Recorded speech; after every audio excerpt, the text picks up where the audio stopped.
aconteceu? Nós estamos estudando o livro de Marcos. Olha, a gente já chegou no capítulo 2, hein? Esse é o texto que eu vou usar com você hoje, que vai servir de base para aquilo que o Senhor quer falar, amém? O texto diz assim, olha, eu vou ficar de lado aqui para não atrapalhar você na leitura, tá? Nós vamos ler até o verso 12. Dias depois, entrou Jesus de novo em Cafarnaum, e logo correu que ele estava em casa. Muitos afluíram para ali, tantos, nem mesmo junto à porta, eles achavam lugar, e anunciava-lhes a palavra. Jesus estava anunciando a palavra, estava pregando. E alguns foram ter com ele, conduzido um paralítico, levado por 4 homens, e não podendo aproximar-se dele por causa da multidão, descobriram o eirado, que é o telhado lá, o ponto correspondente ao que ele estava, e fazendo uma abertura, baixaram um leito que jazia o doente. Vendo-lhes a fé. Então espera aí, o que Jesus vê, irmãos? A fé. Então você já entendeu o que Jesus olha quando ele vai te abençoar. Ele não quer saber se você está chorando, se você está tadinho de mim, olha a minha vida, mas ele olha para a sua fé. Tem fé na sua vida? Então vendo-lhes a fé, Jesus disse ao paralítico, ó, depois que Jesus viu a fé, ele foi lá e perdoou os pecados do cara. Mas alguns dos escribas estavam assentados e ali arrazoavam em seu coração, dizendo assim, olha, por que fala este desse modo? Isso é blasfêmia. Quem pode perdoar pecados, senão um que é Deus? E Jesus, percebendo logo por seu espírito que eles assim arrazoavam, disse-lhes, por que arrazoais sobre essas coisas em vossos corações? Qual é mais fácil? Dizer ao paralítico, estão perdoados os teus pecados? Ou dizer, levanta-te, toma o teu leito e anda? Ora, para que saibais que o Filho do Homem tem sobre a terra autoridade para perdoar pecados, disse ao paralítico, eu te mando, levanta-te, toma o teu leito e vai para a sua casa. Então ele se levantou e no momento instante, tomando o leito, retirou-se à vista de todos, a ponto-lhes de que se admirarem todos e darem glórias a Deus, dizendo, jamais vimos coisa assim. Muito bem. Algumas pessoas, quando olham para esse texto, interpretam esse texto somente como mais um milagre de cura. Outros, quando olham para esse texto, usam de forma sensacionalista para falar assim, olha, você tem que quebrar o telhado, você tem que ter uma fé estrondosa, mas o foco aqui não é o esforço humano, é a autoridade de Cristo para perdoar pecados. E é sobre isso que eu quero falar com você hoje. Eu quero falar sobre o perdão dos seus pecados. Mas pastor, eu achei que a gente ia conversar sobre avanço, sobre vida financeira, sobre prosperidade. Pois é, mas olha para cá. Você jamais vai conseguir avançar financeiramente se você não entender a respeito do perdão dos seus pecados. Pastor, o que o perdão dos meus pecados tem a ver com a minha vida financeira? Tudo. Tudo, não só com a sua vida financeira, mas com toda a sua vida, com tudo que você vive. Então vamos entender aqui algumas coisas. No versículo 1 e 2, a Bíblia diz que Jesus estava ensinando a palavra, falando a palavra, pregando a palavra, e a casa estava cheia. Cheia. Muitas pessoas vieram ouvir Jesus, ouvir a palavra. Mas é algo interessante, a gente vê que Jesus estava pregando a palavra. Por quê? Olha só. Se você for lá no livro de João, João fala algo interessante. Ele fala assim, lá em João capítulo 1, no princípio era o verbo era Deus, o verbo estava com Deus, e ele veio, mais para frente ele vai dizer assim, ele veio e se fez carne, habitou entre nós, cheio de graça e verdade. Então lá em João, quando ele diz, no princípio era o verbo é palavra, tá? Então, no princípio era a palavra estava com Deus, e a palavra é Deus.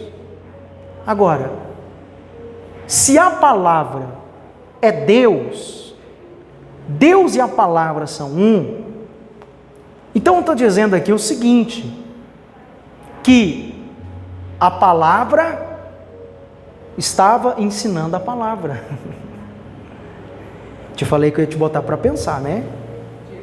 Isso aqui é Bíblia. Vamos entender isso lá? Vamos lá, olha só. Muitos afluíram para ali, tantos que nem mesmo junto à porta eles achavam lugar. E Jesus estava fazendo o quê? Anunciava-lhes a palavra. Quem ensinava a palavra ali era Jesus. Jesus é a própria palavra. Então o verso aqui diz que Jesus anunciava-lhes a palavra. Presta atenção.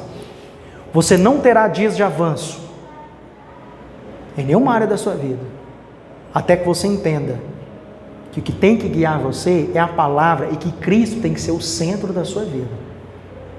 O centro da sua vida não é esse problema que você está vivendo aí. Quando eu sei, como eu sei, pastor? Olha, como é que eu sei quando algo virou o centro da minha vida?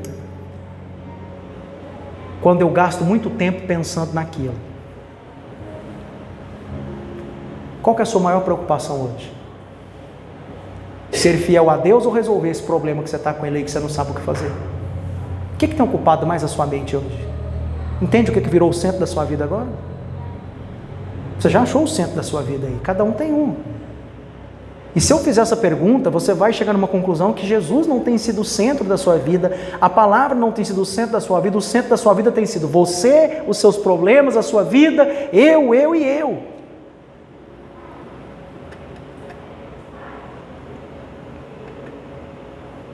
Antes de qualquer milagre na sua vida, querido, acontecer, primeiro tem que ter a palavra. Não existe milagre sem palavra. Não existe avanço sem a palavra. Não existe vida sem a palavra. A transformação começa pela verdade da palavra, não pela emoção. Irmão, tem muitos crentes que são emocionados. Eles vêm, eles cantam, o Senhor é o centro da minha vida, reina sobre mim, glória ao Senhor nas alturas, mas o primeiro problema que vem, esse problema vira o centro da vida deles. Agora está todo mundo dormindo mal, uns não conseguem comer, outros não dormem, uns estão ansiosos, outros estão deprimidos. Por quê? Porque aquilo que é o centro da sua vida tem o poder de controlar você. E quando eu falo controlar, eu não estou dizendo controlar assim, que Deus não controla ninguém, mas estou falando sobre guiar você.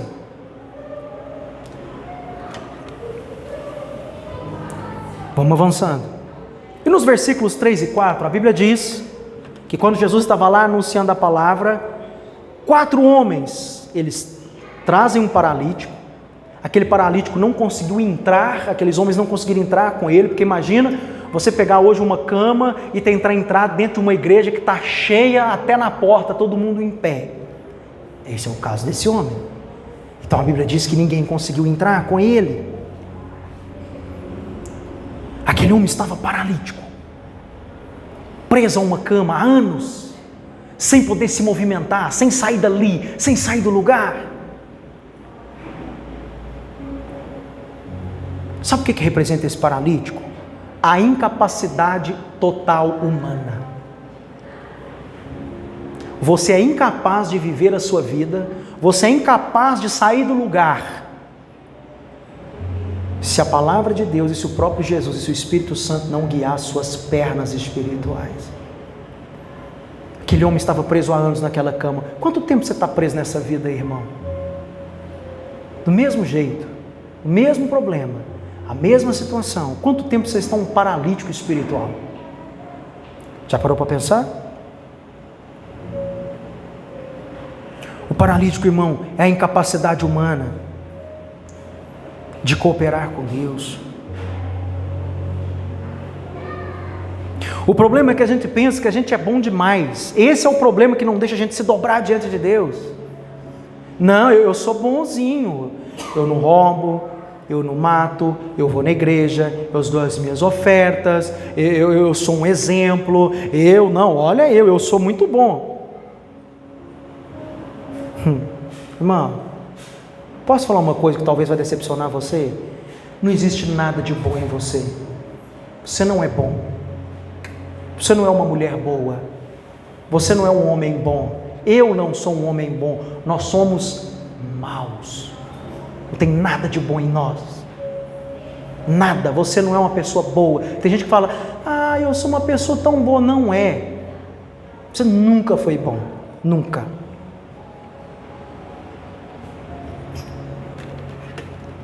Romanos capítulo 7, verso 18, Paulo, ele fala sobre a minha realidade e a sua realidade. Ele fala assim, olha, sei que nada de bom habita em mim, nada. Porque o que eu tenho desejo de fazer o que é bom, eu até quero, Paulo está dizendo, eu até quero fazer o que é bom, mas eu não consigo.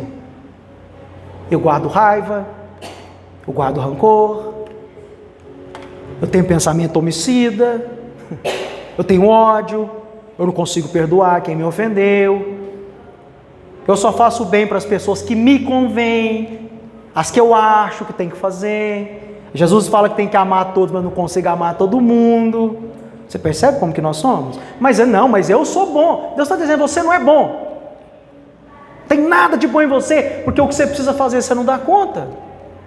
Você não consegue nem permanecer fiel no dia da luta, você resmunga, você reclama, você fala que vai sair, você fala que vai largar, você não dá o que você deveria dar, você não faz o que você deveria fazer, e você está achando que você é bom, você não é bom.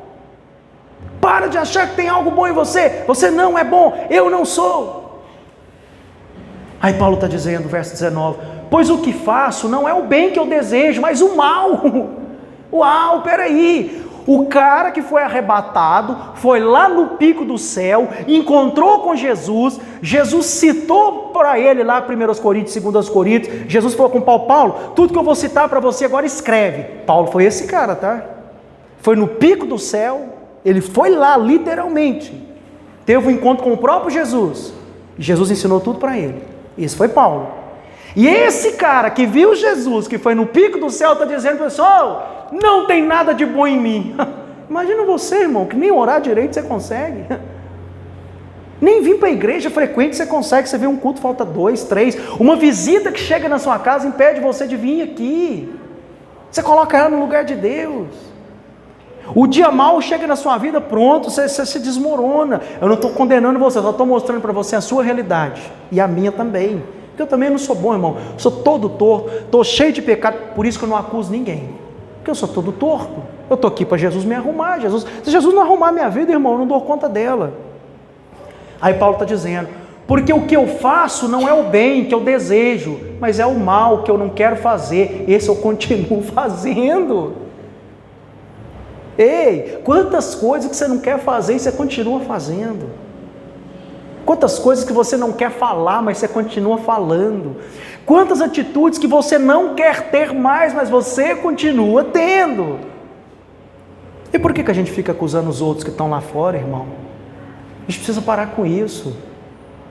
Às vezes a gente está aqui dentro, a gente é pior do que o outro. Porque quem está lá fora fala, eu sou pecador mesmo, eu sou um ordinário, eu faço isso, eu faço aquilo. E você está aqui com todos os seus pecados camuflados e achando que você é bom, porque você veio na igreja. Sabe por que você acha que você é bom e as pessoas que olham para você acham que você é bonzinho? Porque o seu pecado está muito bem escondido. Irmão, eu não escondo a minha vida de ninguém, eu sou o que você está vendo, e tem muita coisa em mim que você vai ver que eu faço, que você vai falar assim, meu Deus do céu, e eu não estou nem aí, porque eu não vou camuflar meu pecado, eu sou isso aqui, irmão, Deus está me arrumando, eu não vou ser um pastor falso com você, que vou esconder atrás da Bíblia, atrás de um terno e de uma gravata, e passar para você a imagem de um pastor perfeito. Posso dizer, eu não estou nem aí para a opinião das pessoas a meu respeito, eu estou aí para a opinião de Deus. O que as pessoas pensam a meu respeito, o que eu sou, o que eu deixei de ser, irmão, eu já deixei de me preocupar com isso há muitos anos. Paulo está descrevendo aqui a nossa realidade. A igreja não salva você dos seus pecados. Vir num culto não salva você dos seus pecados e nem coloca você melhor do que ninguém. Mas o problema é que hoje nós estamos definindo as pessoas, se nós somos melhores do que elas ou não, até mesmo pelo partido político que eu escolhi e que a pessoa escolheu. Olha que nível que chegou a porcaria que eles estão chamando de evangelho hoje. Ah, mas se você fosse crente, você não votava em tal partido. Crente vota em tal partido. Irmão, crente vota no partido que ele quiser. Não tem isso na Bíblia, não. Deixa eu contar uma coisa, porque as eleições estão chegando, eu quero mexer com você, e eu vou começar a falar um pouco de política daqui a uns dias. Não falar para você sobre partido político, mas ensinar você que você pode escolher o que você quiser e ninguém tem nada a ver com isso, ninguém pode julgar você. Presta atenção. Um dia, alguém falou comigo assim, ah, pastor, mas você é pastor e vota na esquerda. Meu Deus do céu, isso é um absurdo. Eu falei, por quê? Porque a esquerda defende o aborto e eu sou contra, e a Bíblia também. Eu falei, mesmo? Então vem cá. Ele estava com a filhinha dele, de 14 anos de idade do lado. Eu falei, vem cá. Se um cara hoje pegar a sua filha, estuprar ela, ela vai ter o filho ou você quer abortar? Ele olhou para mim e não teve resposta. Porque fica repetindo discurso de pataquada que aprende na internet, mas não para pensar. Ah, mas a esquerda do PT, irmão, esquerda vai muito além de PT, vai muito além do que o PT defende. Tem muita coisa que o PT faz, eu não concordo e nunca vou concordar, mas eu nunca vou ser direita. Já fui, sou um ex-cara direita, não sou mais. Por quê? Porque eu estudei e entendi o que é direita, o que é esquerda, o que é ser livre, o que é ser escravo do sistema. Eu não sou escravo do sistema. Você já viu a esquerda usar a igreja para promover voto? A direita oprime as pessoas e obriga as pessoas a votar, porque se você não vota neles, nem crente você é. Irmão, pelo amor de Deus, somos todos irmãos, vamos parar com essa idiotice, com essa burrice, de definir quem é crente ou quem não é, de acordo com o partido que vota. Jesus nunca ensinou isso. Mas essa porcaria está dividindo a igreja de Deus. Eu não aceito isso aqui. Você pode votar em quem você quiser, você pode ser da direita, da esquerda, do torto, do alerdo, onde você quiser. Eu jamais vou julgar você em quem você vota. Porque nada disso vai salvar a gente, irmão. Você está achando que política vai salvar a gente? Porque esse monte de gente brigando por causa de política, está achando que a política vai salvar o Brasil, vai salvar o mundo? Ei, o mundo não tem solução, tá? Só para dizer para você, não tem. Por isso que vai precisar de um dia de Jesus vir e restaurar o mundo, para a gente poder viver. Sabia que é isso que vai acontecer quando Jesus voltar? Toda a terra vai ser restaurada. Por isso que a Bíblia fala de novos céus e nova terra. Enquanto isso, a gente vai votando em quem quiser, vai fazendo o que quiser, porque não vai adiantar. Você pode pôr lá direita, esquerda, você pode pôr lá o Papa, você pode pôr lá o melhor pastor que você conhece, vai continuar a corrupção do mesmo jeito. Não tem solução. O coração do homem é depravado, imoral, e você também é depravado e é imoral, e eu posso te provar isso dentro da Bíblia. Você é depravado, você é imoral, eu sou. É porque as suas atitudes não aparecem. Você já pensou se nesse telão fosse aparecer todos os seus pensamentos agora? Você ainda ia continuar se achando o bom? Tem gente que acha isso, né, irmão? Outro dia alguém falou para mim: pastor, no final dos tempos, quando Jesus voltar, vai ter um telão lá e vai aparecer o pecado de todo mundo. Eu falei: eu estou lascado. Irmão, a gente não é bom, tira isso da sua cabeça. Porque quando você entende que você não é bom, você para de acusar os outros, você para de julgar os outros, você passa a olhar mais para a sua própria vida com Deus. Não foi nem você que se converteu, não foi você que veio até Jesus, foi Ele que veio até você. A Bíblia diz que você estava morto nos seus pecados. Morto não coopera, morto não anda. Vamos avançando. No verso 5, a Bíblia diz: e vendo-lhes a fé, Jesus disse ao paralítico: filho, os teus pecados estão o quê? Perdoados. Isso aqui é um negócio muito importante agora, para você entender. Quando Jesus viu a fé daqueles homens, Jesus vira para aquele paralítico, e a primeira palavra que Jesus fala com ele é o quê? Filho.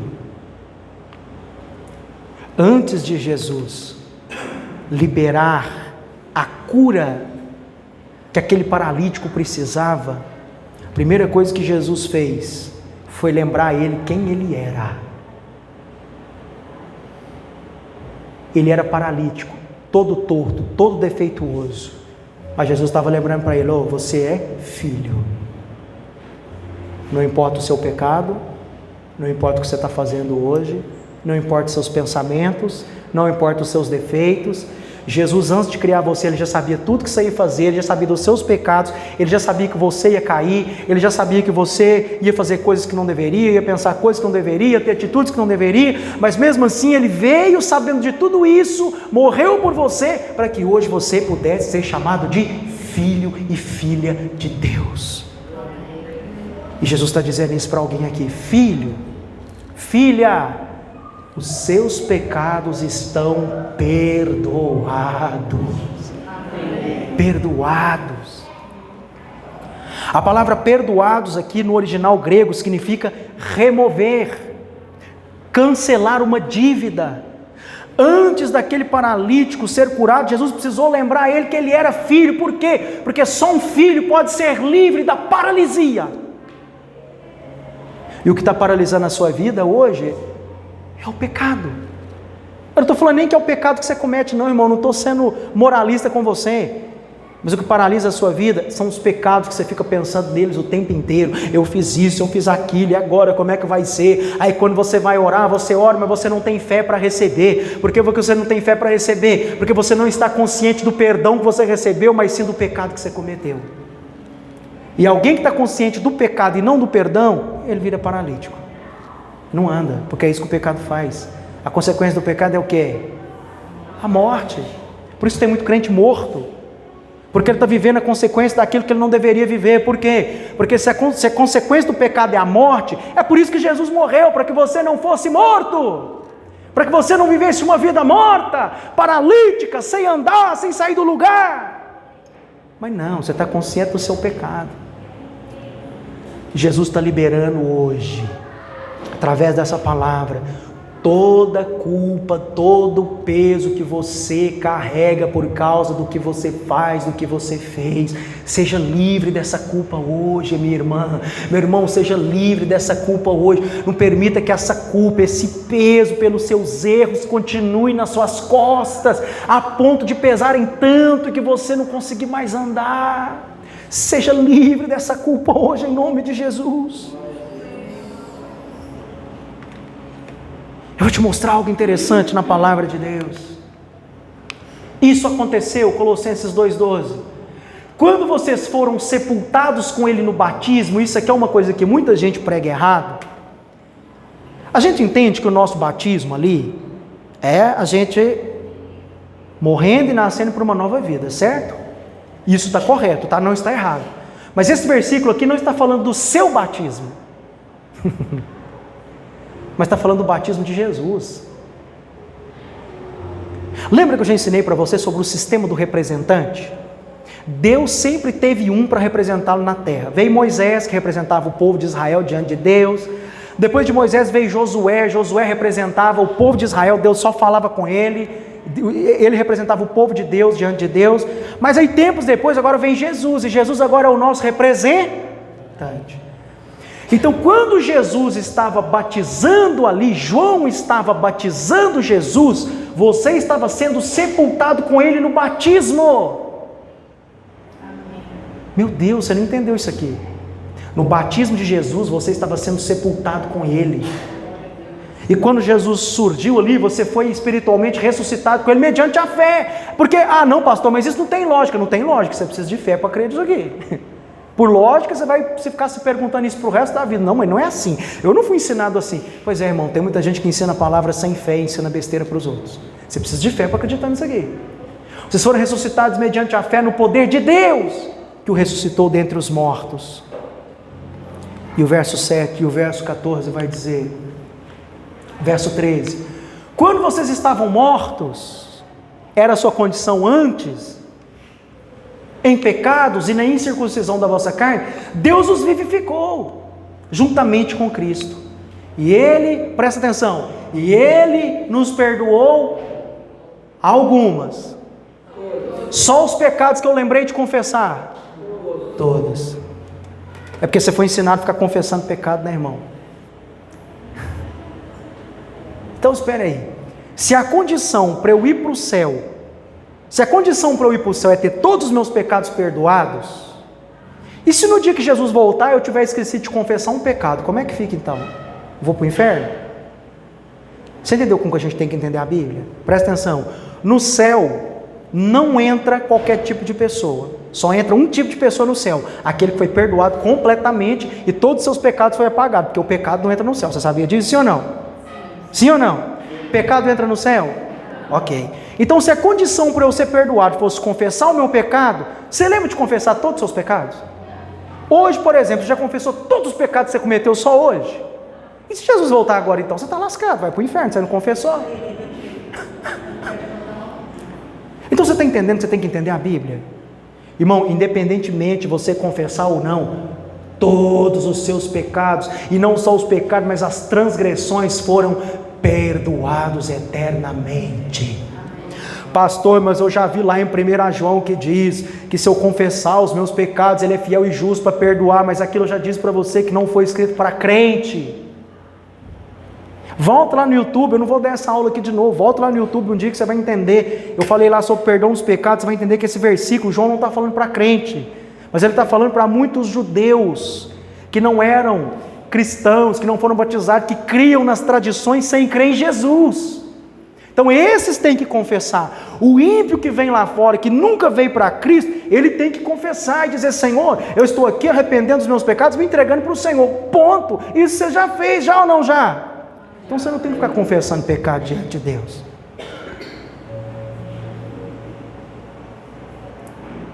Mas além de ser perdoado, para eu entender que eu fui perdoado eternamente, o verso 14, Paulo vai dizer que ele cancelou a escrita de dívida, que nos era o contrário. Você devia algo, irmão. Você devia algo. Pega um envelope lá para mim, por favor. Você devia algo para Deus. Porque o pecado exige um pagamento, exige um salário. O salário do pecado é a morte. Você estava morto, você estava morto. Mas a Bíblia diz que Jesus morreu e ele deu uma oferta pelo seu pecado. Mas como muitos não iam crer, então ele ainda acrescentou: eu removi, rasguei. Isso aqui era o papel que constava que você devia. Não é assim? Quando você pega dinheiro com agiota, ou quando você compra numa loja a prazo, você tem que assinar lá um carnê, e aquele carnê diz que você tem uma o quê? Dívida. E se eu pegar o seu carnê aí agora, que você mais deve nele aí, e fazer isso aqui, ó, tá pago.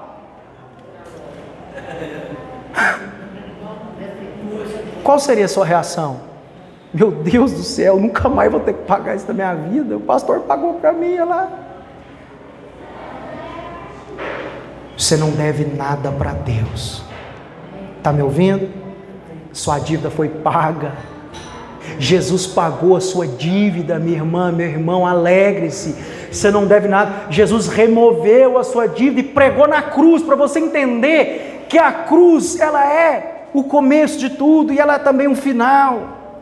Vocês são livres. Porque você é livre, você não precisa mais viver uma vida paralisada. Querido, tem gente aqui vivendo igual paralítico. Tem gente aqui sempre com a sensação de que está devendo algo para Deus. Levante as suas mãos para cá. Eu quero declarar que todos os seus pecados estão perdoados e você é livre para viver uma vida próspera e abençoada em nome de Jesus. Eu quero declarar que todos os seus pecados estão perdoados e porque estão perdoados você não está mais morto, você está vivo com Cristo. Eu quero declarar que toda a sua dívida foi paga e cancelada. Você está livre para prosperar, para avançar, para ter dias de milagre, viver dias de milagre e avanço na sua vida em nome de Jesus. Você crê nisso? Então dão glória a Deus e aplauda o Senhor. Aleluia! Aleluia. Mas aqui nos versos 6 e 7, a Bíblia diz que os escribas que estavam lá começaram a acusar Jesus. Porque quem é esse homem para falar que os pecados desse cara estão perdoados? Eles conheciam a letra. Porque os escribas estudavam a Bíblia, sabiam a Bíblia inteira, sabiam a Torá inteira, mas não tinha a revelação de quem estava lá diante deles. E agora, olha que interessante, Jesus percebeu que aqueles escribas estavam pensando, ele sabia por revelação, que aqueles escribas estavam pensando. Agora presta atenção nisso aqui, irmãos. Jesus, percebendo logo em seu espírito, que eles assim arrazoavam, criticavam, pensavam, questionavam, disse-lhes: por que arrazoais sobre essas coisas em vosso coração? Agora presta atenção na pergunta estratégica de Jesus. Qual é mais fácil? Qual é mais fácil? O paralítico levantar e andar? Ou entender que os pecados dele foram perdoados? Irmão, presta atenção. O que é mais fácil para você? Crer no que você está vendo ou crer no que você não vê? É isso que Jesus está falando aqui. Porque o paralítico levantar, opa, todo mundo está vendo um milagre, eu consigo crer, eu estou vendo. Mas se eu disser que você que seus pecados foram perdoados, você não está vendo. E se eu disser para você que você é abençoado, você não está vendo. E se eu disser para você que você está livre para prosperar, você não está vendo isso. Talvez a vida que você está vivendo hoje não condiz com aquilo que Deus está dizendo a teu respeito, por isso que é tão difícil você acreditar, porque você não está vendo. Pastor, você está pregando que eu posso prosperar, mas eu não estou prosperando. Você está pregando que eu posso ter um casamento abençoado, mas o meu casamento não está abençoado. Você está pregando que eu posso ser curado, mas eu estou doente. Você está pregando que eu posso ser livre, mas eu não estou livre. Então, irmão, você não tem que crer no que você está vendo, você tem que crer no que a palavra está dizendo. É sobre isso que Jesus está falando aqui. Preste atenção, para que os milagres visíveis, para que você comece a ver milagre acontecer na sua vida, primeiro você precisa acreditar no maior milagre que já foi feito na sua vida, que foi ter os seus pecados perdoados e cancelados eternamente. É sobre isso que Jesus está falando aqui. Você não vai experimentar uma vida de milagre, a não ser que você comece a acreditar que todos os seus pecados foram perdoados para sempre. 1 João 2,12, está gostando da palavra? Está falando com você ou não? Filhinhos, eu lhes escrevo, porque os seus pecados foram o que, irmãos? Perdoados, graças ao nome de Jesus. Não é porque você confessou, não é porque você é bonzinho, não é porque você vem na igreja, é por causa de Jesus. A palavra grega para filhinhos aqui significa todos os filhos de Deus, todos, nós somos filhinhos, preciosos, queridos. Não importa a sua idade, não importa se você está aqui hoje, se você tem 20, 30, 40, 50, 60, 70, 80 anos, para Deus você vai ser sempre um filhinho e uma filhinha. É assim que Deus trata você. Sem crer nisso, você vai continuar nessa vida de um dia eu avanço, outro dia eu retrocedo, um dia eu paro, um dia eu avanço. Querido, crê no que Jesus fez na cruz por você. Versículos 10 e 11, a Bíblia diz que depois Jesus disse assim: para que saibais que o Filho do Homem tem autoridade, tem poder para perdoar pecado, levanta-te e anda. Sai dessa cama. Deixa eu te fazer uma pergunta. Quando aquele paralítico chegou até Jesus, antes de perdoar o pecado dele, primeiro Jesus apontou e falou: ó, eu vou te perdoar, mas primeiro você tem que mudar isso, você tem que mudar aquilo, você tem que mudar aquilo outro, você tem que sair da prostituição, você tem que parar de beber, você tem que parar de fumar, você tem que parar de... Depois que você parar, aí você está perdoado. Jesus falou isso com ele? Não. Irmão, Jesus não queria nem saber o que aquele cara estava fazendo, o que ele fez. Jesus só virou para ele e falou: seus pecados estão perdoados e pronto. Sabe o que é o nosso problema como igreja? A gente fica querendo mudar as pessoas. Ah, mas esse irmão está na igreja e fuma. Ah, mas esse irmão está na igreja e faz isso. Mas esse irmão está na igreja e bebe, você está na igreja e fala.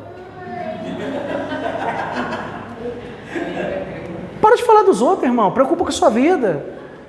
Ei, Jesus em momento algum exigiu primeiro a mudança de comportamento para depois perdoar. Primeiro ele perdoou, porque só aquele que é perdoado de verdade, ele vai conseguir mudar.